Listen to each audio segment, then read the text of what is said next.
Hello everybody, welcome back to another Matthew the Young Aviator video. Today we'll be doing a flight from Malta International Airport to Heathrow with the Airbus A320 to commemorate Air Malta's closing. Because in March 2024, Air Malta will be closing down. Now, I'm going to give you some basic history on the A320. Its first flight was in 1987, over 37 years ago, and it was introduced with Air France in 1988. It can hold around 180 passengers in a full economy configuration, and there are a couple different variants. There is the A318, the smallest variant of the A320 family, the A319, which is a bit smaller but not that small, and the A320, the normal variant, and the A321, the longer variant and the higher capacity variant.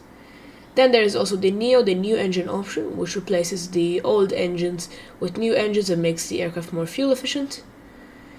And its range is around 3,000 nautical miles. So, with that said, let's head over to the briefing. Okay, so here we have the briefing. Now what the briefing is, we have everything that we need to know about our flight, routing, alternates, etc. And I will go through the important bits right now. So we will start here. We have cruise systems and we have cost index. Now what cost index is, it's pretty much if you want to be more fuel efficient or you want to be quicker. If you want to be quicker, you set a high cost index such as 100, but if you want to be slower but more fuel efficient and you want to waste as little fuel as possible and be more economical, you set a low cost index such as 10. Now here we have our estimated takeoff weight, landing weights, and zero fuel weights. Pretty much this is how many passengers we'll have on board and baggage. And this is important, so we know how much weight we have on board. Here we have flight level steps. Now these are step climbs. What they do is pretty much if you have a long haul flight, you may first climb to flight level 330 and later climb to flight level 350 or 370 because there are different altitudes where you are more fuel efficient. Now for us this is going to be a 3-hour flight, so this should not take that long, so we don't need step climbs. We will cruise at flight level 380, which is 38,000 feet. We have our alternate EGCC Echo Golf Charlie Charlie, which is Manchester. And here we have our planned fuel. Now here we have everything factored in, such as trip fuel, contingency fuel, and alternate fuel. And we have everything that we need to know. But all we really care about is make sure that we have block fuel loaded up on the aircraft. Now if we come down here, we will have our alternate routes to Manchester, which we hopefully won't need for today's flight. And here we have our actual route to Heathrow. We will take off from Malta, Lima Mike Lima, Alpha Romeo 31, and take the Gozo 3 Delta departure to Gozo. Then we will take the Mike 622 Airway to Adexi, where we will stop there. Then we will go direct, this is what DCT means, to Aduca, Germo, and it just continues the flight plan. So when you see DCT, it means from Adexi directly to Aduca. But if you see a number and letters, like a uniform Mike 733 to Idavo, that means you're going to follow an airway. Because it's it's a large hassle to enter all the waypoints in by yourself. So that's why they created the airways. They're kind of like highways in the sky. So, with that said, let's head over to the procedures and look at the charts. Okay, so here we have our charts. Now these charts are very important because they will dictate where we need to go, procedures, etc. Now in a real life flight, you will be given these charts by an airline, but here we have our own charting software. Now, these are very important because as directed by ATC, you will taxi to somewhere, you will follow a specific arrival as directed by ATC, etc. So, with that said, let's begin. We will begin here at stand 4, and after we start up our engines, we will turn around, because that's a procedure in Malta, and go via Victor, Uniform, and Tango, on the way to here, taxiway Charlie. Afterwards, we will taxi and backtrack on taxiway Charlie over here. We will backtrack here onto runway 31, onto Alpha 1 and Alpha, where we will then take off. Something to note, if you want to, you can go via Delta, So these are optional. If you want, you can go via Delta and take off, or you can go via Charlie and take off, but they are not required, and since we have a long runway, we might as well use it. We are a bit heavy, and these are normally used when you want to get off the ground as soon as possible. But we will backtrack here to Alpha 1 and Alpha.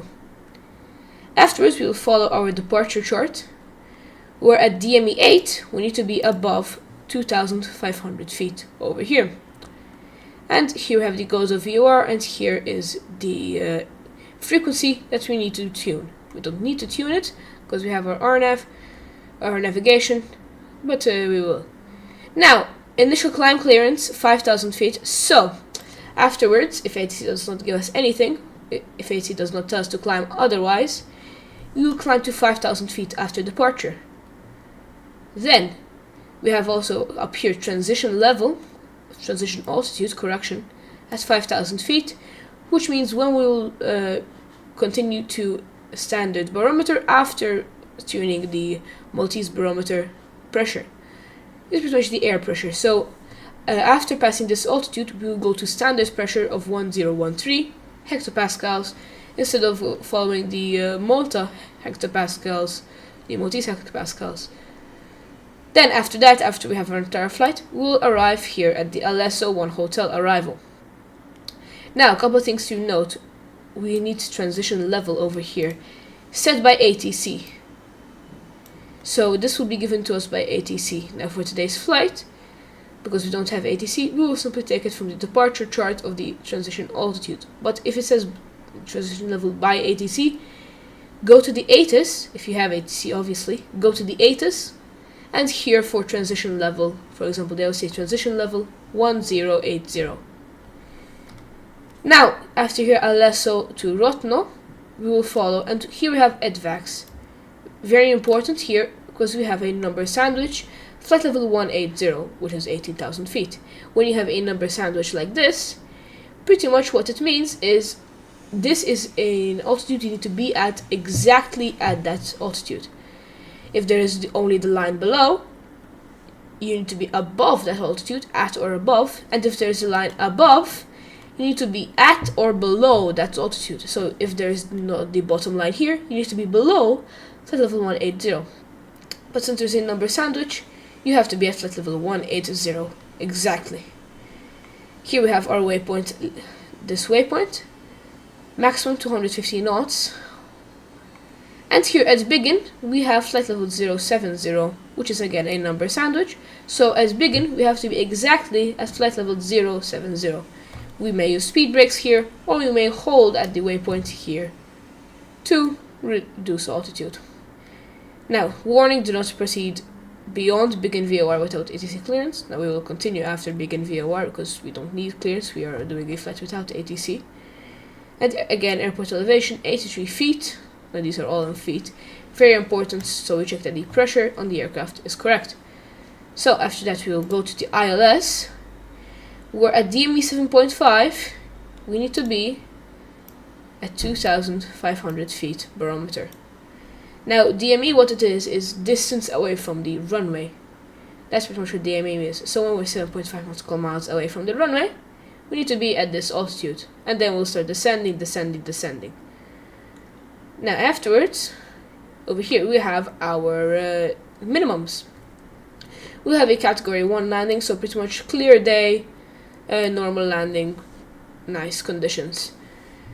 So category 1 landing, what we'll have here is the barometer here, which is 278, the big number, with the one in brackets being the radio altimeter. Now what these mean is pretty much when do you have to land, when do you have to sort of decide, listen, am I going to land or am I going to continue downwards for the landing? Because if you pass this altitude, you have no choice, you have to. Now in category 3s and category 2s, the decision height is lowered. But in category 1, it is 200 feet. You have to decide, will I land exactly at that time? If you go past it, you have no choice. You have to land. Now, we can either choose 278 for barometer or 200 for radio altimeter, because they are both very accurate. After that, we will have our taxi-in, but we will pretty much taxi into any stand we desire. So let's say we come out of Alpha 10 Echo, we can taxi like this. These are examples. We will taxi into anywhere we want to. Because we don't have ATC, we can taxi into any stand we want to. But if you have ATC, they will tell you, for example, taxi to stand at Pier 5. You will have like that. So, with that said, let's hop straight into the cockpit. Okay, so here we are in our aircraft over here. Cold and dark, nice and empty, and no power in it. Now we have already loaded up passengers in our aircraft. So we have everything loaded up, even fuel. So we will start by doing some pre-flight checks and make sure that it's safe to give the aircraft power. I like to begin by checking that the parking brake is on, not off. You don't need to do this if you have wheel chocks, which 9 times out of 10 you will. But for that one time where you don't have wheel chocks, it's very useful to have parking brake on. Here we have our engine panel, so we need to make sure that the engine master 1 and engine master 2 are off. These are pretty much the fuel switches that they give the aircraft fuel and anything, and even bleed air, because engines need air to start. And yeah, they give the aircraft, the engines, what they need. Now we need to make sure that they are both off, so they won't provide any fuel to them, because they are off and we don't need them on right now. And yeah, after that we have our engine mode selector on normal. We need to make sure that it's on normal, not ignition or start or crank, because pretty much when it's on normal it won't do anything. It won't be on, and it won't be trying to start up the engines. Ignition or start, on the other hand, it will try to start up the engines, which is an issue because we don't want it to start up the engines, and pretty much we don't want the starter to be on. Imagine it as the starter of a car. Down here we have our weather radar. It's a radar, so we don't want to turn it on, or else we will fry the ground crew with radar waves. Make sure that it is off right now, on systems 1, systems 2. Make sure that it's in the middle, off. Predictive wind shear, which predicts wind shear. Pretty much what wind shear is, it's sort of a piece of air which causes a lot of turbulence. So to keep it off, GCS off. Final 2 checks. Make sure that the landing gear down here is on down. Very important, or else if it is up and we are on landing gear, it's not locked, and it may cause the landing gear to collapse under the aircraft's weight, because this is like around 56 tons of aircraft, not including fuel, we have loaded. Finally, we need to check the wipers here on the first officer side are both off, because we do not want to scratch up the very expensive and very beautiful windshield over here. Because first of all, we don't have no rain, and even if we had rain, well, we would not scratch it up. We have absolutely no use for the wipers, because right now we're not taxiing. We don't need to see anything. So now that we have checked that everything is safe to give power to, we will give power to it. We will begin with the batteries. Check that they are above 25.5 volts. So 27 volts, 27.5 volts. And make sure that they are out. So out is pretty much like this. And in, give power like this. We are going to give power to both of the batteries. They will balance each other out. And since we have external power available, we will turn it on. If you don't have available, skip this step. Now after this we will start the APU, so we don't have to rely on external power.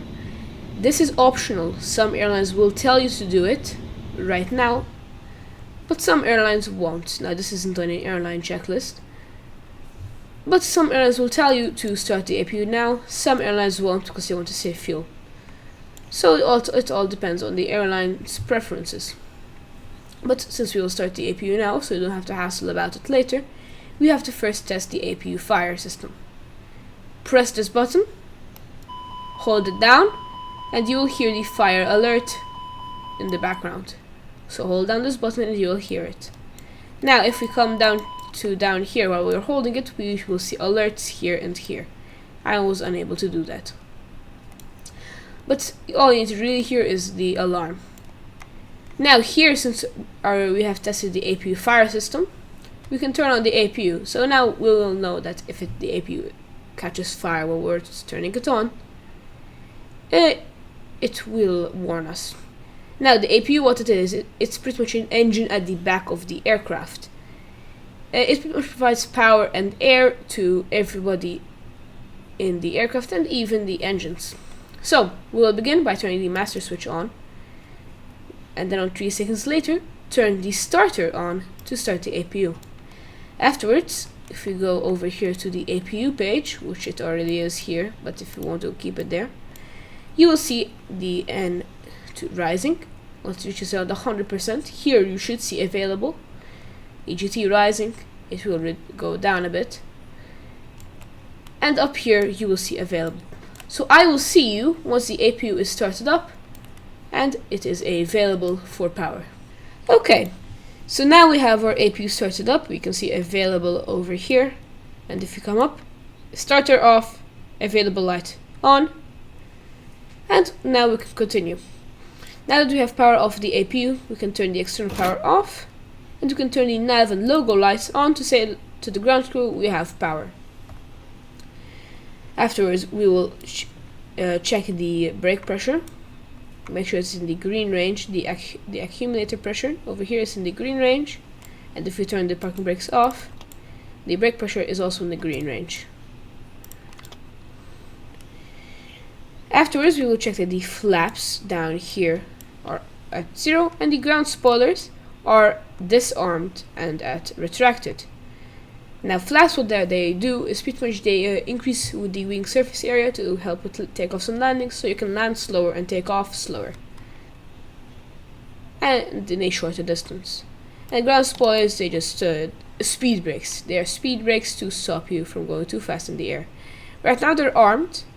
You need to disarm them so they will not turn on. Afterwards, we will check up here that the probe window heat, it is on automatic. Now automatic, it is right now on. Make sure it's on automatic so the plane will handle if it wants to turn it on or not. After that, we'll turn on the APU bleed to provide some air conditioning to the passengers and to even the engines when we start them up. You can hear the air conditioning turn on. And the cross bleed, the X bleed, make sure it's on auto so air conditioning will go both to engine 1 and engine 2, and even to the cabin, aft cabin, or the forward cabin cockpit. So it will go to all of them. After that, we will check the temperature over here. If you want to adjust temperature, you can. It's your choice to adjust temperature. So if you want it cold in the cockpit, now it's cold in the cockpit, we can't feel it, so it won't make a difference for us in our simulator. And now we will check our electrical panel.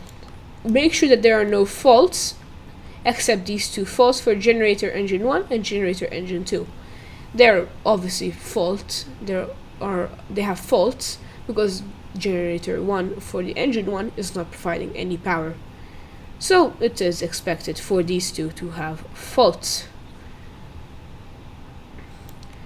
Now after this, we will go down to the ECAM and we will press recall to recall any existing problems. And we can turn off the APU, and we will press recall to recall any existing alerts that the aircraft may have.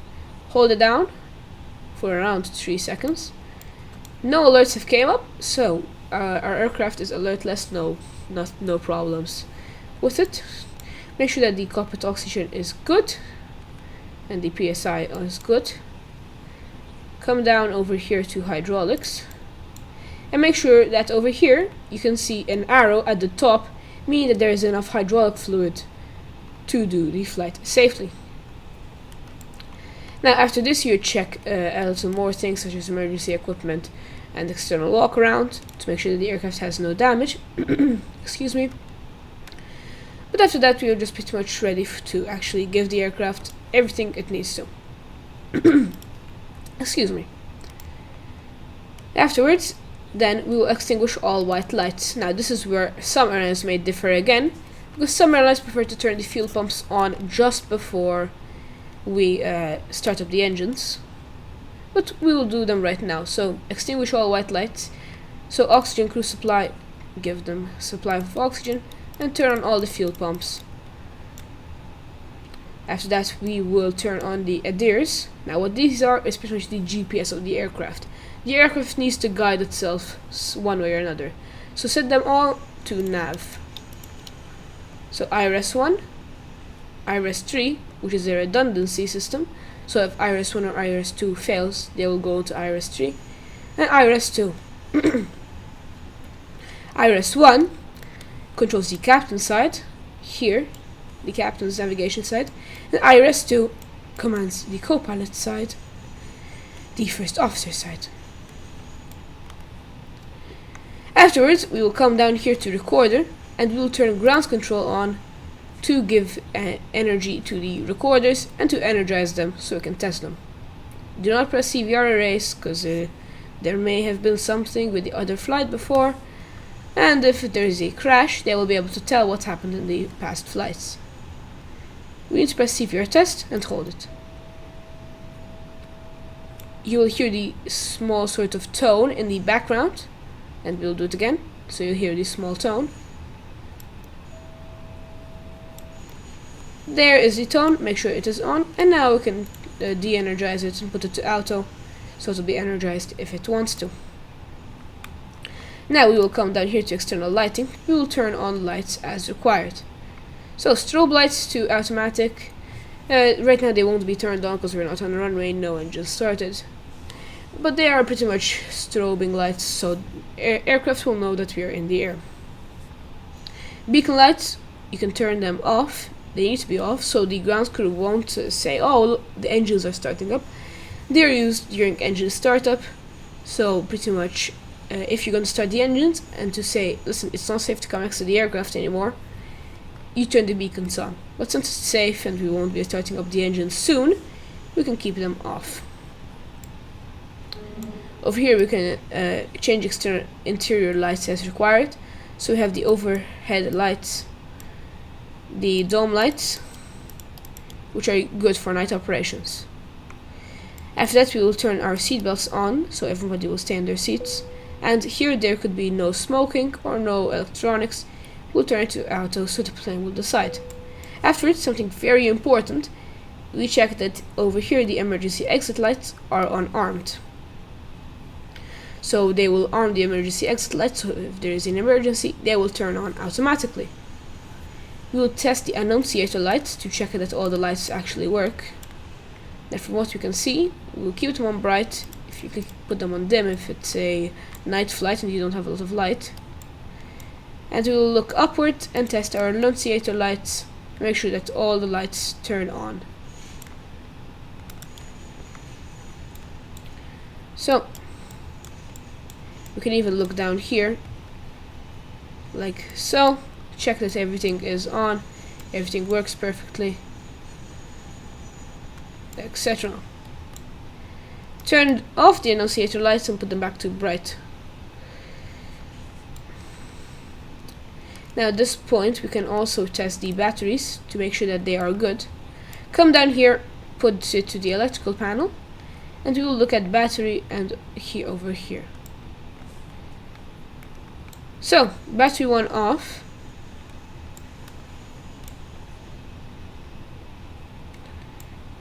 Good.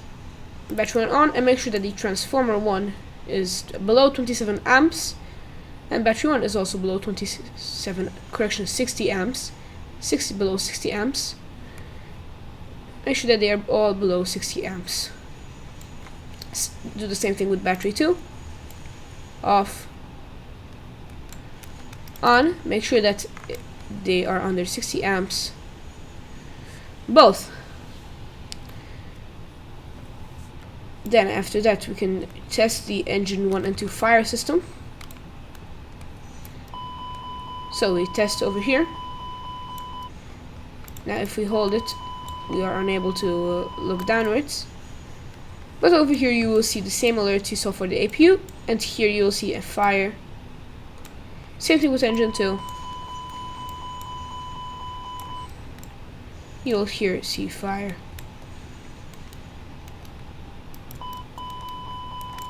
Okay, so that we have tested the engine 1 and 2 fire systems, we are ready to go on to the flight plan. One last thing before we do that though, make sure that the radio over here actually works. So right now this will be off and this is how it's supposed to be, but right now it's on, so we can tune a radio frequency. So if you want to go to radio frequency 120.00, so we tune that in so you can talk to ATC. Press this to switch them, and now you have your current radio. Now with that we will head over here to the MCDU. So I will see you at the MCDU, and do not worry about map not available because IRS is aligning in 2 minutes automatically. So I will see you there.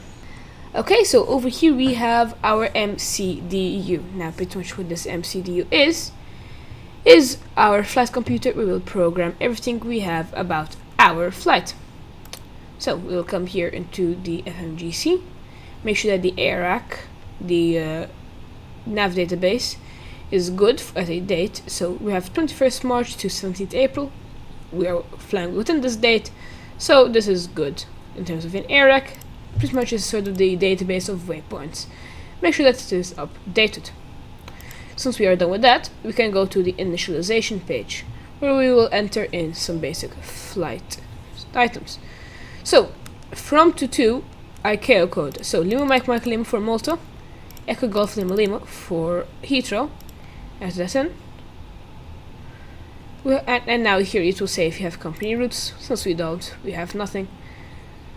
And now here we have our flight number. Now, flight number is Alpha Mike Charlie 102, as it was in the dispatch, so we'll just enter that in. Now cost index, we said in the dispatch it was 10, and we will be cruising at a flight level 380, as we said in the dispatch. After that, we may go to the flight plan. Now here we have from Lima Mike Mike Lima to Echo Golf Lima Lima. So we will depart from Lima Mike Mike Lima out of runway 31, from Malta runway 31, as we said in the dispatch, 3 Gozo 3 Delta departure over here. GZO, Golf Zulu Oscar. After that, we will continue from Gozo 3 Delta to Mike 622. Now I will not enter it all in because we have a lot of waypoints, but I will enter. Now this is how to do airways, pretty much what airways are. They are a highway in the sky. You can imagine them as that. So we will go to Gozo, and since our waypoint starts at Gozo, we will follow the Mike 622 via. Now here is where you enter the airway itself, and then we'll go on to Adexi. Alpha Adexi. Alpha Delta Echo X-ray India. Then Aduka, etc. Now you can't enter it in here, and direct won't work, so I'm just doing this as an example. So since this is direct, there is no via DCT, so we'll just insert it. Now from Adexi, since we have a exact waypoint, from Adexi we'll go to next waypoint. This is how to enter a direct waypoint. So from Adexi we'll go direct to Aduka.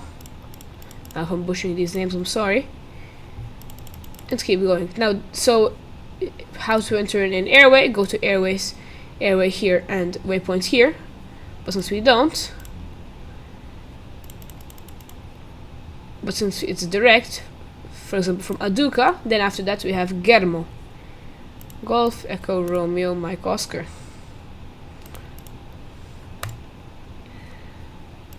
Like this. And that's how to enter a direct waypoint. Now since we have too many waypoints, I will I will cut, and I will see you once I have entered in all the waypoints manually. So I will see you there. Okay, so here we are, almost done with all the waypoints. Something to note, it is possible to enter in multiple airways at once. So if we have, for example, Uniform Mike 73 to Kopor, after that we can go to airway Uniform Mike 976 to Abnor, like so, and then Uniform Tango 10 to Alesso. And pretty much we are ready You can press insert, and we will see everything, everything. So here it will say if there's Mike 62 or a small number above it, it means that is an airway, but these are all direct. And if you see and compare these to the flight plan we had, they are all the same. Now there will be some things that are not exactly the same, such as Uniform Tango 210, DMAL. This was not in our briefing, but since it's not an airway, it is expected.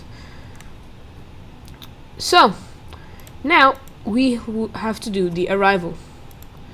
Echo Golf Lima Lima, press the arrival airport and press the arrival. We will check our approach. Now we have an option either checking localizer or ILS. There isn't too much of a difference, but with ILS you will get full guidance, while localizer you'll only get sort of lateral guidance. So I prefer ILS, so even if there is inclement weather incoming, we can do it safely. So Alesso 1 Hotel, arrival, and since we will be approaching Biggin from Alesso 1 Hotel Big, we'll choose it as our approach via. No transition available, insert it. So here we have our full flight plan. Check it for any discontinuities,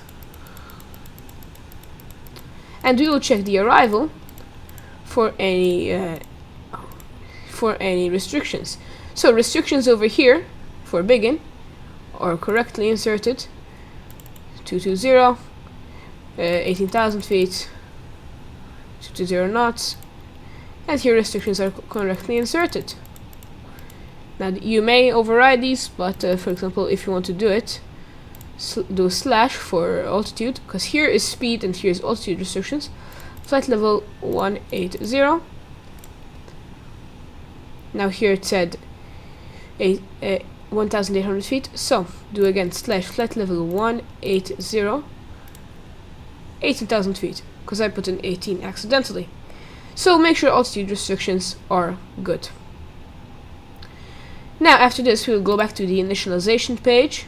IRS in it is already done, it's already aligned, even if we see here and here no IRS. So we'll go and press the arrow button to go to the next page. And here is an important page. We need to check that the fuel and zero fuel weight and zero fuel center of gravity are set. So to see that, we have our trusty flight tablet, where we load passengers from, and we will see our zero fuel weight. Now you could get zero fuel weight from the briefing, but we don't have zero fuel weight center of gravity. These will be given to you by the ground crew after loading up. So here we have zero fuel weight center of gravity, and here zero fuel weight. Now zero fuel weight is in tons, and this is in percentage. So zero fuel weight is 56 tons, 0.43. So 56.43, we can round to 56.4. That is not allowed, because we cannot enter in one field only. So do a slash, and we'll enter in a zero fuel weight center of gravity, which is 32.44. So 32.4. If you want to do 44, it'll round itself. There we go. Now if we go to the fuel page, block fuel, we have 84,000 tons, so 8.4 thousand kilograms. Correction, 8.4 tons, so not 84,000 tons. 8,400 kilograms. Block fuel, enter it in right there. So that's how much fuel we have loaded up on our flight. After this, we go to the performance page to set our stuff. Now flaps, we'll use flaps 1, and trim we'll use up 0.1.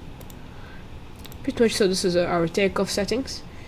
Now flex takeoff temperature, this can be used, it's used for sort of setting up limits and getting the maximum performance, but we'll just go directly to toga over here to takeoff go around.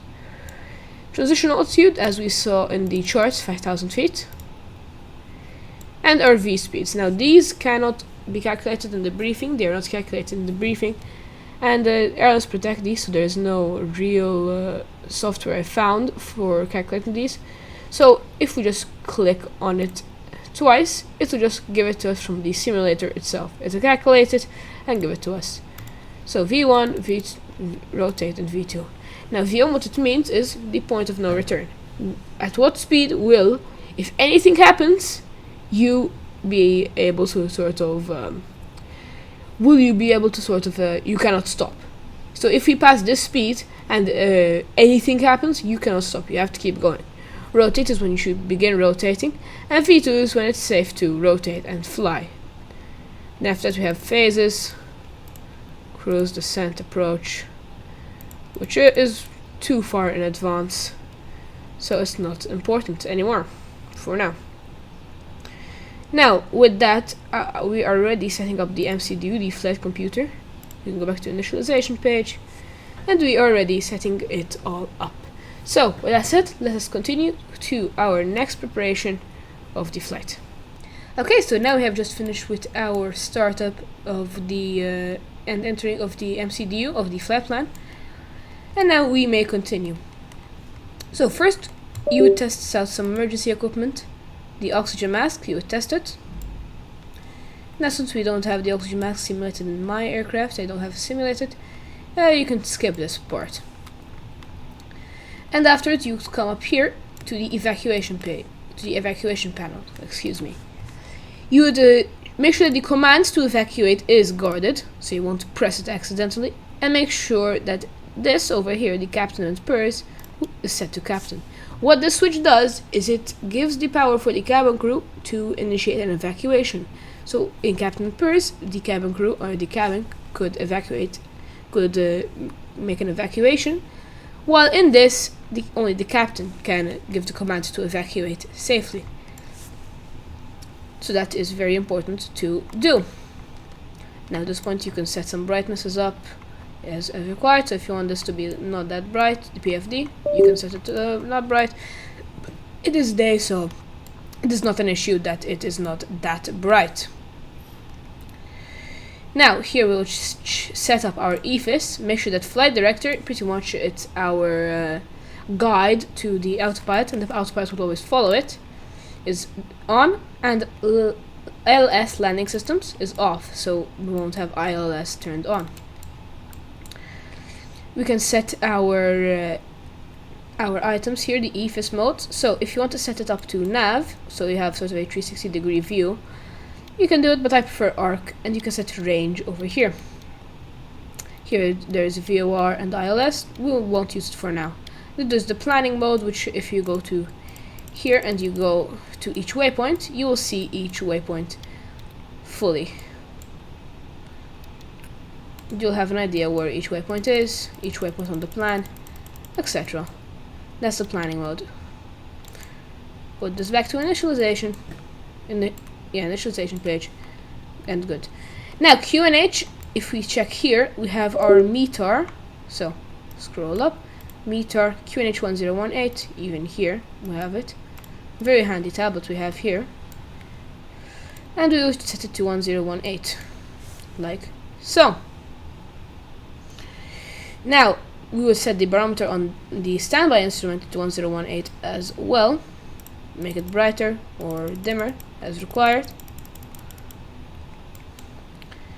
And now we will check that the anti-skid and nose wheel steering is on. So we will not skid, and we have nose wheel steering, so the nose wheel will actually turn from the outside. Now lock the doors. For example, sometimes to be unlocked. Lock the doors. Make sure that this is off, the weather radar is off. You can turn on flood if you want to. Again, those are just lights. And now something a bit interesting, the switching knobs. Now what these do are their redundancies. So for example, attitude heading, ATT heading. This is sort of the navigation.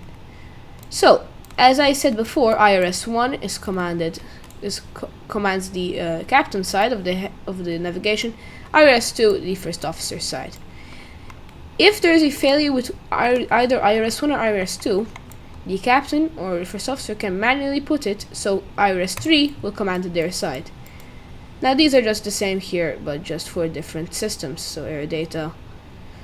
So these are just different systems, not IRS. As I said. Now, here, status page, make sure that the status is normal. Should extinguish here. pressure page, check that landing elevation is automatic and it is 100 feet. So if landing elevation was around 80 feet at Heathrow, 100 feet is very close, so it is good. Thrust levers, make sure that they are on idle, not forward. So make sure they are on idle, because soon we're going to start up the engines and we are ready for an engine start. Mode selector, normal, as it's supposed to be. Parking brake, make sure it is on and set. Gravity gear extension, make sure it is stowed. So what gravity gear extension does, it's kind of in the name. It extends the gear with gravity if there is a hydraulic failure where you cannot extend the gear. In an emergency, you can pull it and turn it. So pull it like this and turn this. Now we don't want to do that because we won't be able to put up the gear if we do that. Now we'll come here to the TCAS and something important. So ATC, first of all, so ATC will see us and will know where we are. Put it to auto. The systems 1 and altitude RPTG, not that important, just put it to auto so ATC will be able to see us. Now this is a squawk code that you would have gotten with delivery. So for example, let's say we already did the flight plan, the delivery, which we should have already done after we did the flight plan. So you would say, for example, Malta delivery, Alpha Mike Charlie or Air Malta 12102, correction, requesting clearance to Heathrow, and they would give you all your stuff cleared via Golden 3 Delta departure, runway 31, and they would give you, most importantly, the squawk code. So let's say our squawk code is 1234, they could give you something like 2563, anything. So we'll just set it to 1234 for simplicity. Now TCAS is the traffic collision avoidance system, so you will not collide with any aircraft. There are 4 different modes for TCAS. First of all, there is standby, transmit, and transmit and receive. So standby, you have to just turn it off. Transmit, so you will transmit your information, and transmit and receive, you will see other aircraft as well. Now, but here there are 4 different modes. Threat mode, which will show only threats to your aircraft that are close to your aircraft, and threats to collision. All, which will show all aircraft in quite a decent radius. Above, show all aircraft above you but not that much below you, and threats below you, and below is like above but below, but mirrored. Threat, it will show aircraft that are very close to you, as I said. All will show 10,000 feet above you and 10,000 feet below you and quite a good distance away aircraft, so you will have sort of a better idea of aircraft that are next to you. Above, 10,000 feet above but around 2,000 feet below, like threat. And below, same thing, just like above, just below. And then you have the ident. If ATC allows you, Air Malta 102, press ident. So they will identify you. Very important to do it. Now we have already done the takeoff briefing, as I told you before, and we are pretty much all ready to start up our engines. So before I continue, make sure that the doors over here they are all closed. Make sure that there is nothing, it's all green, there's nothing sort of orange, that means it's open.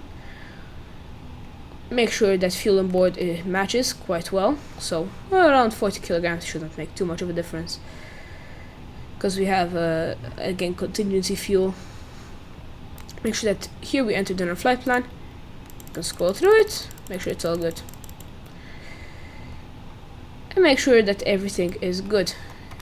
Make sure that over here the external power is off and removed. You'd ask ground crew to remove it, but for our simulator you don't have to request for it to be there, it just is there by default. So you don't have to request it for it to be there. This is when to start up the engines. We need to turn the beacon light on. Thrust levers, check idle. Again, 0.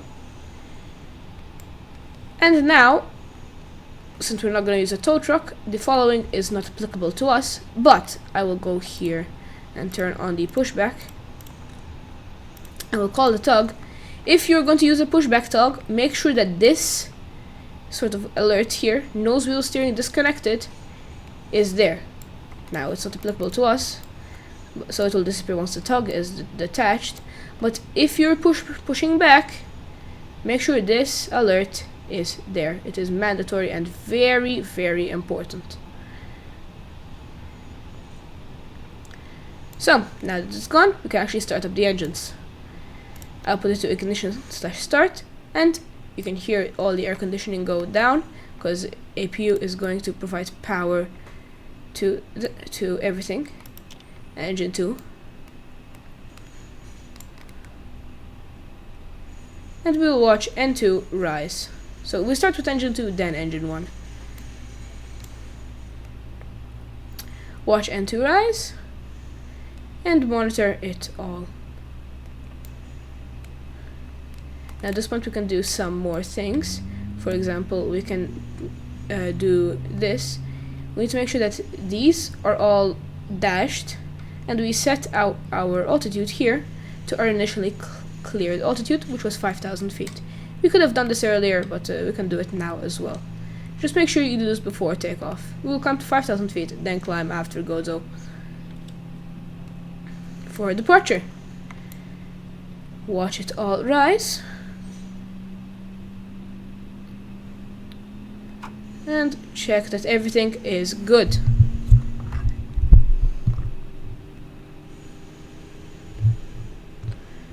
So here it should be available. EGT should reduce to around 370. And now monitor these stats. So N2 around 70, AGT around 370, between 350 and 400, N1 around 20 if it's on idle, and fuel flow around 300. We'll repeat the same process with engine 1. You can also see oil quantity here, PSI. Make sure that all this is good and within range, not red. So I will see you once engine 1 is started up. Okay, so now that engine 1 is started up, we are ready to continue our startup checklist. So after that we need to turn off the starter and put the mode to normal. Make sure APU bleed, we can turn it off because now the engines are providing bleed air to the cabin. You can turn off the APU so we don't waste any power, etc. So if we had any icing conditions, which in Malta we don't, if we have any icing conditions, then we can turn on the anti-ice to sort of remove the ice, because ice is very dangerous on planes. It disrupts the airflow over the wings and can cause damage, and has, and probably can, cause a crash, and it has in the past. Now we will arm our ground spoilers, put our flaps. So again, flaps, what they are. Flaps are sort of extending the wing, so there will be a larger wing, and there will be more lift, so you can land slower. And spoilers, they're just speed brakes. You can they're just speed brakes, yeah. You have rudder trim, for example. You want this to be 0.0, so just press the reset button, hold it down until it's 0.0, left 0.0, or right 0.0. Same thing, they're both the same. And now we are ready. So now that we are we can taxi. I will do this before we taxi. We can turn on our weather radar. Systems 1, predictive wind shear, GCS. We can turn it on. Make sure that auto brake is max. So pretty much if there's an emergency, the plane will brake itself. Right now I think we are good to taxi.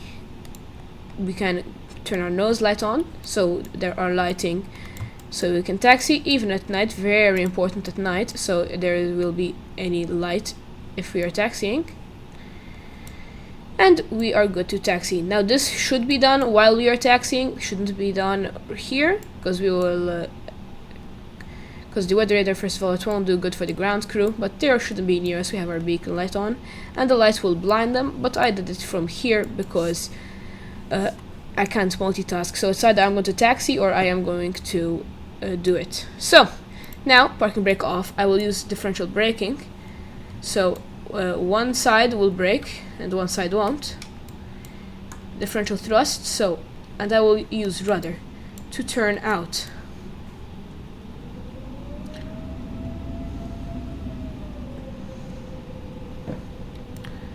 Turn around, and we'll taxi as we said we would.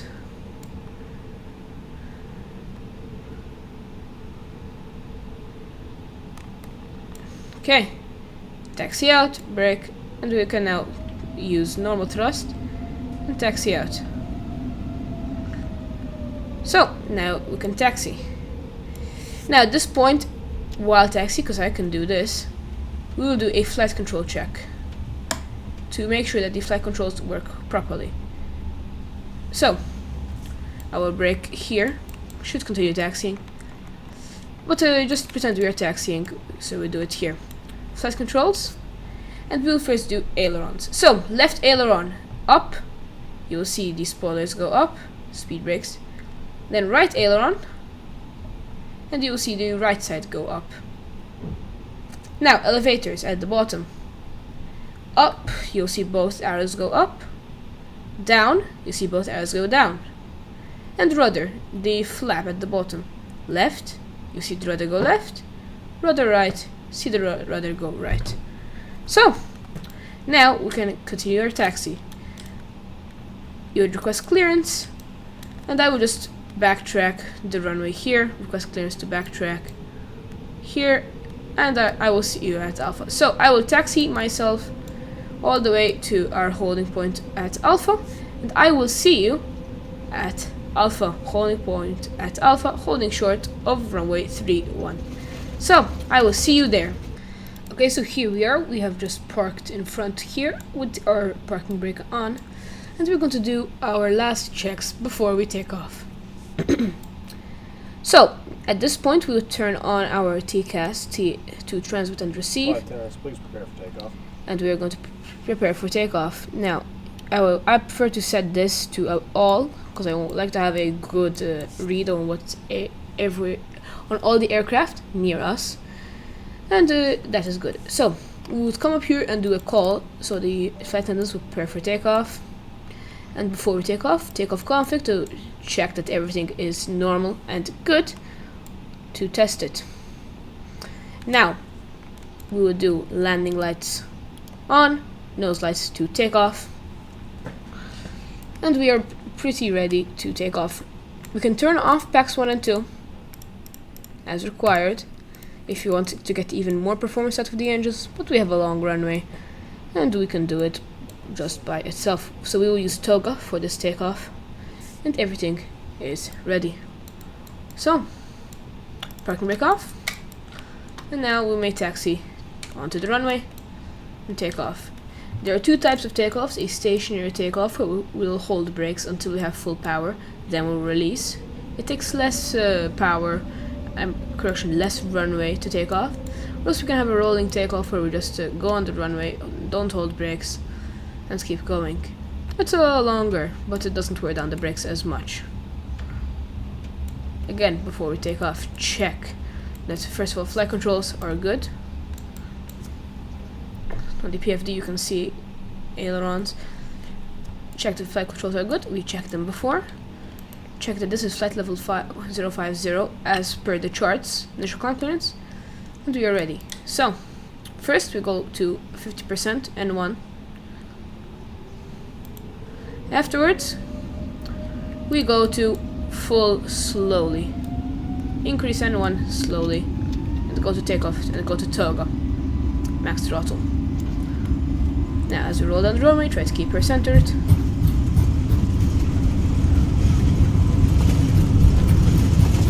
At VR, at rotate, we pull. And at V2, okay, so passing rotate, climb, and we should start climbing. So we are airborne. You can see 10 feet off the ground. Now you can reduce throttle to climb. Now positive rate, we can turn our gears up. And now enable autopilot at discretion. So I will turn autopilot on, and this will take over. At this point we will put up our flaps. We are above, we are good to put up our flaps. And now speed will go to 250 knots, and we will climb to our altitude required. So as we climb to 5,000 feet. As we hit 5,000 feet, we will go to standard. Excuse me for that. We will pull and go to standard. So passing 2,500 in front of DME 8, in front of 8 DME, and we should hit the altitude soon. Now this is just a bit of turbulence of our flight, and just ignore it.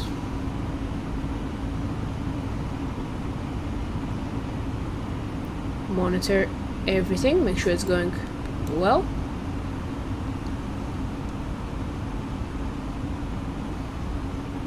And as we hit 5,000 feet, we can pull to standard. Here, same thing, standard. So, we are now on standard barometer pressure. And now we should hit 5,000 feet. Now, as we pass Gozo, we will increase this to 38,000 feet, our cruising altitude. And at this point, we can continue doing some more checks. We can disarm the ground spoilers for now. We will turn off our landing lights and our lights here after we pass 10,000 feet. And that's pretty much all we need to do. Disarm the spoilers, and as we pass Gozo VOR, we will climb to 38,000 feet. So I will see you there as we are passing Gozo VOR. Okay, so here as we are passing Gozo VOR, we will climb and set our altitude to 38,000 feet as our cruising altitude. Press in, there should be the dot near, and we will begin our climb.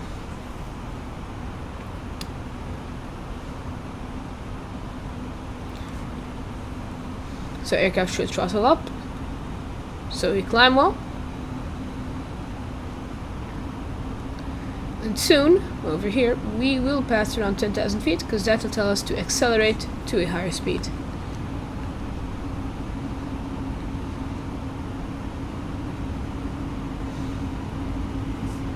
And as we climb quicker and quicker, we will do it. Monitor pressure over here, monitor everything.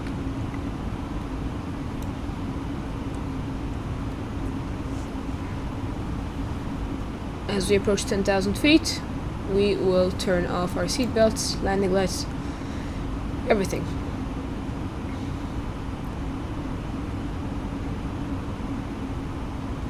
Passing 8,000 feet.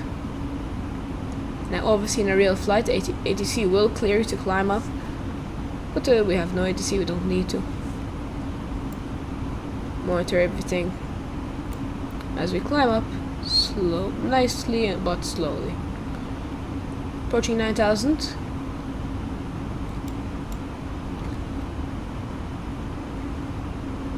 (9,500 feet). And as we approach 10,000 feet, there we go. 10,000 feet. Landing lights off. Barometer off, lights off. Left and right landing lights off, and nose lights off. Seatbelt signs, you can turn them off now. Now, we are ready, and we've just let the aircraft climb. It will climb up, and it will level up there. Don't touch anything. I will see you as we are passing a waypoint, so we can do a routine fuel check. So, I will see you there. Okay, so here we are going to check our fuel on board as we are passing Guillermo. We have fuel on board 6.2 tons, because now we're going to do a fuel check to see that we are passing Guillermo with either a bit more fuel or with enough fuel. If you're passing with below fuel, we have a problem, because we will likely burn all the fuel before we arrive. We passed Guillermo at 6.42 tons, so now we will go over to the dispatch to see the dispatch where it should be. So I will see you at the dispatch. Okay, so here we have our dispatch, and now we will scroll down and go down to the waypoints, the flight log over here. Here we have everything that we need for estimated fuel on board and actual fuel on board, and predicted burn and actual burn. We even have the coordinates of our waypoints. as required. So what we just passed Germo over here. We should have altitude, etc. So now as we just passed Germo, estimated EFOB, estimated fuel on board, was 6.1. Now we passed it with around 6.24, so we are good on fuel.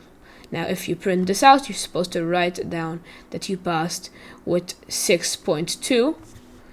And here its estimated burn is just the fuel on board that you had at the beginning of the flight minus how much you have. That's how much you burnt. So now that we have done our routine fuel check, you can do this with every waypoint, you can do this with every 5 waypoints, it doesn't matter. Just do it at least once in the flight to make sure that you're not burning more fuel than you should. So I will see you as we approach our top of descent. Okay, so here we are approaching our top of descent. It's this white arrow that goes down. So now to start the descent, we will first of all lower this to 18,000 feet, as we need to be by that altitude at EDVAX, and press. Now we have begun our descent. Here the MCDU will pressure us to enter destination data. So we'll go to performance. Now here we can activate approach phase. We won't do it yet because we need to enter in our approach. We need to enter in everything we have. So let's begin. Over here there are the minimums. So we need to see how much the minimums were. I will enter barometric minimums, which were 278. Afterwards we have transition altitude, which is 6,000 feet. Normally it's given to you by ATC, but I took this from the departure chart because we don't have ATC. As for winds, we have 170 at 17 knots /17. So 170 degrees at 17 knots. There are gusts, but it is not that big of a problem. Temperature 8 degrees Celsius. Here you can see we began the descent. And the QNH there is, if we check over here, 978, which is not that unusual for the United Kingdom. So we will just begin our descent, and we will see if at EDVAX, we should actually reach it by Rotno because there is this blue arrow, but at EDVAX we should continue our descent. If you go to flight plan as well, you will see by EDVAX flight level 180, and by begin flight level 070. Something to note, if you are seeing yourself high, do not worry, just extend the speed brake to full. They won't extend fully because you're in flight. Extend the speed brakes to full. But now we have to do the checklist to go down. So right now just finish this, and we are good. But as we come in, we will begin turning on the ILS, for example, landing lights. But right now we do not need to hassle about that. So I will see you as you're passing EDVAX to monitor if we are actually passing EDVAX at the specific altitude requirements. So I will see you at EDVAX. Okay, so here we are approaching EDVAX at 18,000 feet. Nice and good. So we are approaching well, and as we pass, we will set this to 7,000 feet to be at begin by that altitude. If you want, you can set it to 3,000 feet, so to do it automatically. So by begin it will be there, and then it will just climb down until 3,000, for example. But as we pass EDVAX, if we enable it, it will hold here. After EDVAX, it will continue climbing down as per the planned flight path. If you wanted to, from the cruising altitude, you could have immediately set it to 3,000 feet, or to be by 2,500 by DME 7.5, as we said earlier on in the flight. But this is good. So this, after passing EDVAX, it will keep on descending. And the magenta here, so where it's going automatically, 7,000 feet by begin. So now it's going to descend to 7,000 feet by begin. Some other things, if you want to expedite the descent, just press this to go down quicker. If ATC tells you to expedite your descent, then do it. Okay, so Now I will see you at begin as we are passing, and then after that I will see you all the way down to the landing. So I will see you at begin passing 7,000. Okay, so here we are passing begin at 7,000 feet. We did pass by a bit fast because we had to descend quickly. So we did exceed the speed limit because we extended the speed brake a bit late. We were supposed to extend the speed brake a bit earlier, I presume, so we couldn't keep up with the speed limit of 220. But now we will continue our descent here. So now that we are here, we need to make sure that everything is set. So we can turn on the landing systems and turn on our auto brake. Put it onto medium, so the aircraft will automatically brake. You can begin speed brakes armed. Mode selector, you can set it to normal. Keep it on normal. Make sure the minimums are good, and you can set TCAS as required. Now you can put them to TA because we're not going to collide. We're under ATC. Now remove this from standard and set the barometer pressure of 978. So 978, QNH 978 hectopascals, like such. Now we will have some strong crosswinds, but that is not too much of a problem. Once we start our descent and keep descending. At this point we go to the approach phase, activate it, like such. And we are now in our approach phase and we are ready to land. We can set parking brake low, we have a long runway and we have a lot of time to brake. Now the aircraft will slow down. And we will continue. Now if you wanted to at begin, so you would descend and not have to use speed brakes, we could have held at begin. But we didn't do that, we decided to just keep going and use speed brakes.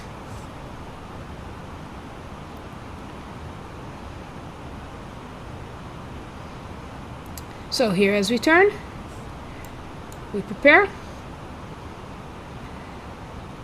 and as the plane slows down, we begin to turn on flaps 1. Make sure that when you extend flaps you're under the sort of limit, the orange limit. So you will not overspeed. Here we have rain now, so here it is raining. We can turn wipers on if required. But we still can see through the rain, it's not that bad. We are moving really quickly, so it's just blowing over. And as we descend, we are going to land well. Now at this point you can turn approach mode on, so pretty much if we catch the localizer, which is sort of the alignment at the middle, it will catch it and follow it. Now flaps 2, and we just keep reducing flaps. Then we also have the glide slope, which is pretty much vertical guidance. And if you want to, you can just do a landing. The plane has auto land, so if required you can do an auto landing.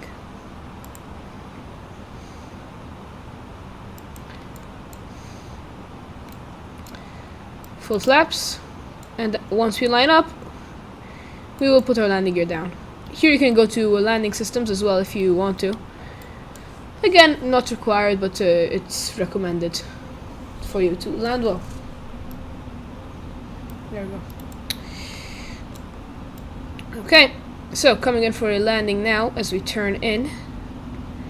This is on auto land. Once we establish on the localizer here, lock, we will follow it. And once we establish the glide slope, we will follow it. This plane has auto land. Now, right now, we are set for an auto landing, but not really, because we need to activate the autopilot too. Then, around 500 feet before, we will, a bit before, maybe 1 to 2 nautical miles before, we will deactivate the autopilot, and we will land it by hand, because if something goes wrong with the autopilot, it will do a bit of harm. And good pilots always land the plane themselves. We do have some heavy crosswind, so this may not be the best landing. 45 knots crosswind. So it may not be the best, but this is going to be a landing. If required, you can change the landing from 27 right to the other runway, but we are too far gone now. And ATC would tell you to change it. Now at this point, if you want to, you can keep reducing altitude, but just maintain 2,500. Gear down at this point, and you can see London down here quite well. So, here soon the landing display should come. We're 2,500 feet off of the ground, and we will hold this altitude until we catch up the glide slope.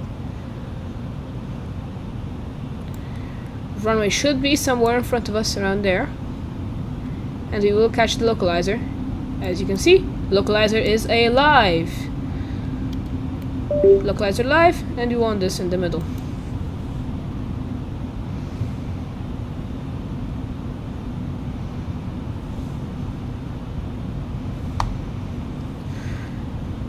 So 2,500, we should be approaching DME to 7.5, correction. And now we will land it. Again, quite heavy crosswinds, but on the ground it shouldn't be more than 20. Go back to ARC if you want to. You can see we are sort of edging our way towards it. If you want to do an auto land, activate autopilot 2. So it's a Cat 3 dual. Now the aircraft can't tell between a Cat 1 and Cat 3 for now, at least in my aircraft. So now we will land nicely.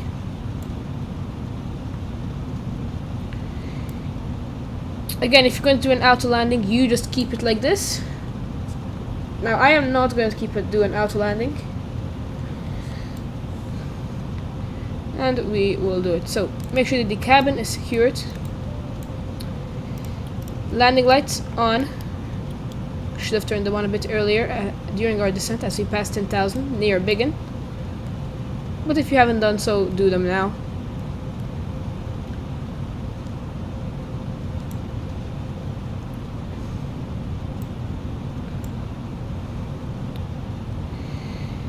Now, no visual on the runway. Well, it should be somewhere around here. Conditions aren't the greatest, so I might just leave this to do an auto landing itself.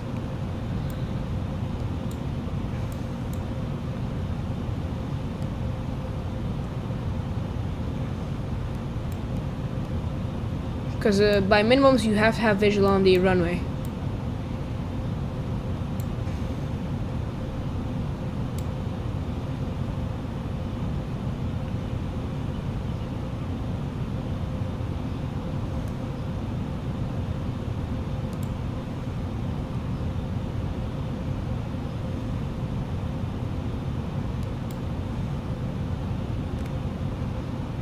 Okay, runway in sight, runway lights in sight. Now here I will take control, auto thrust off, the autopilot off. Take control, and stabilize. And now land it. If you are not experienced in flying the A320, leave this to do an auto landing, because these are not the greatest conditions, especially with crosswind. So I will do a landing here, right now, a bit high. Looking at the PFD, the one with the blue,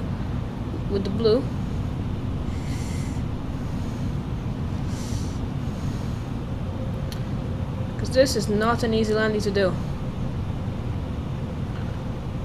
Now we will continue with the landing. Crosswind seems to be stabilizing a bit. 400. Doesn't seem to be that big. 400 feet off the ground. 100 above minimums. So here we should be passing minimums. Minimum. Okay. Clear to land, we'll keep landing. Try to hit those 2 squares. You should land on those 2 squares. 50, We may 40, float a bit. 30, 20, retard. There we go. Retard, 10, throttle low. 5, And try to land it smoothly. Now, brakes on. And we are good. So we have landed in not the greatest conditions in London. Not beautiful weather. And now we will simply taxi in to the gate.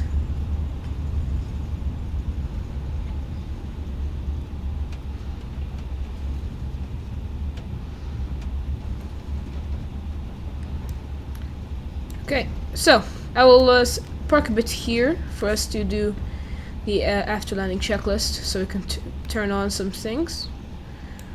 Put the parking brake on. Then we'll do the after landing checklist. First of all, we need to disarm the spoilers and flaps. Turn off the flight directors and landing systems. And turn everything off.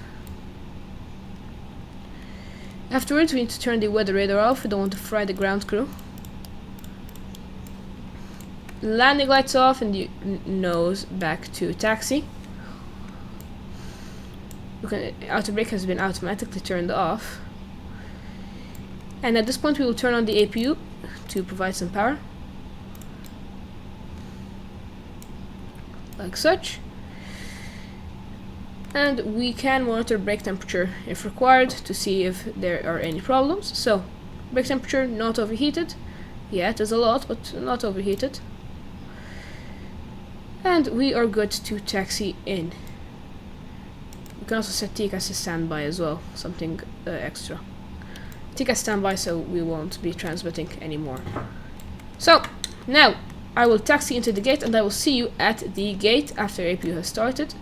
And I will see you at the gate. Okay, so here we are taxiing into the gate at this point. Turn nose and runway turn off lights off. And taxi into the gate.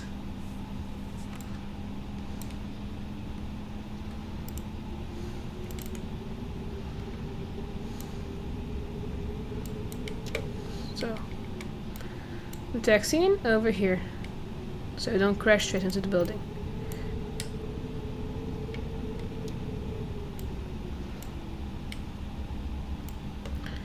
Okay, and we can stop there. Parking brake on, and we are good. So now that we are at the gate, we have already turned off these. APU bleed on. Because we are now going to go onto APU.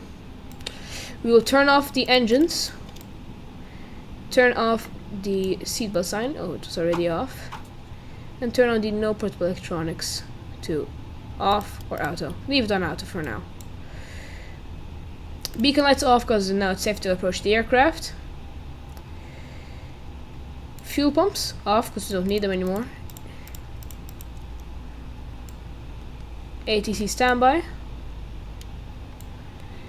And we are now good.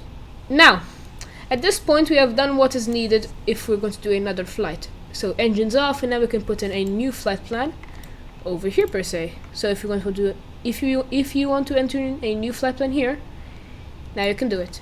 But since this is going to be our cold and dark, we're going to return back to cold and dark. We will not do that. So we'll just secure the aircraft and make sure that nothing is on. So parking brake has already been set. Now we can undo the adairs. Crew supply oxygen off. Exterior lights, turn strobe off, and just leave nothing except nav and logo lights for now.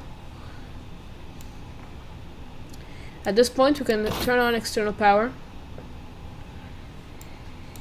Emergency exit lights, disarm, and no portable electronic devices off. APU off and APU bleed off. And we are good. Now we can depower everything here, the batteries. And if we depower the external power, once the APU is depowered, or we can just turn off the APU generator, we are done. Again, if we turn on the APU generator, because the APU is still up and running a bit, APU page, it is still providing some power. If you want to prematurely just turn it off, turn off APU generator. So, with that, our flight is finished. Thank you for watching the video. I hope you enjoyed it, and I hope you found it useful. I would like to dedicate this video to Air Malta, because in March of 2024, they are going to close down for good. I would like to thank their employees and cabin crew and pilots for all the amazing experiences I've had, for all the times I have flown with them.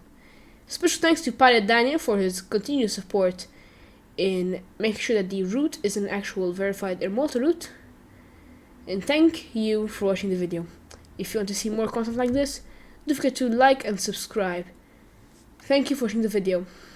Have a good day.